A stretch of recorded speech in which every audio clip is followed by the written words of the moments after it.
এবারের বিপিএলে এখনো পর্যন্ত 7টি সেঞ্চুরি হয়েছে। এত সেঞ্চুরি এর আগে কখনোই হয়নি। আসরের প্রায় অর্ধেক বাকি, দেখা মিলতে পারে আরও কিছু ম্যাজিক ফিগারের। বিপিএলে রান না হওয়ার আক্ষেপ ঘুচালো ফারুক আহমেদের ক্রিকেট বোর্ড। উইকেট নিয়ে সন্তোষ ক্রিকেটারদের মাঝে। এবারের বিপিএলে 7 নম্বর ম্যাচে গিয়ে প্রথম সেঞ্চুরির দেখা মেলে। একই দিনে হয় দুটি সেঞ্চুরি। প্রথম ম্যাচে 3 অঙ্কে পৌঁছান চিটাগংয়ের পাকিস্তানি ব্যাটার উসমান খান, আর সেদিনই পরের ম্যাচে ঝড়ো ব্যাটিংয়ে সেঞ্চুরি করেন ঢাকার থিসারা পেরেরা। এরপর হয়েছে আরও 5টি সেঞ্চুরি। অফ-ফর্মে থাকা লিটন দাস চ্যাম্পিয়ন্স ট্রফির দলে জায়গা না পাওয়ার দিনেই করেন ক্যারিয়ারের প্রথম টি-20 সেঞ্চুরি। রাজশাহীর বিপক্ষে 125 রানের টর্নেডো ইনিংসে হাঁকান 9টি ছক্কা। এই ইনিংস খেলার পথে তানজিদের সঙ্গে গড়েন বিপিএল ইতিহাসে রেকর্ড 241 রানের ওপেনিং জুটি।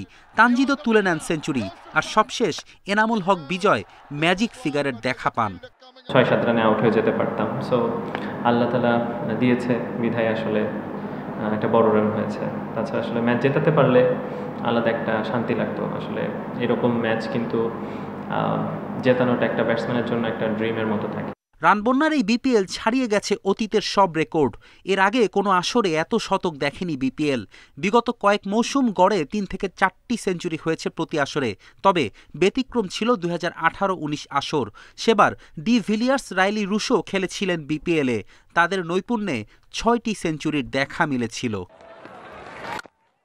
সেই রেকর্ড ভেঙেছে বিজয়ের 7 নম্বর সেঞ্চুরি দিয়ে। চলতি আসরে এখনও 15-র ওপর ম্যাচ বাকি, ফলে সংখ্যাটা 10 ছাড়িয়ে গেলে অবাক হওয়ার কিছুই থাকবে না। চট্টগ্রাম, সিলেট তো বটেই, মিরপুরেও এবার দেখা গেছে রান বন্যা। আয়োজনের কিছু বিষয় নিয়ে বিতর্ক থাকলেও উইকেটের বিচারে সফল এবারের বিপিএল।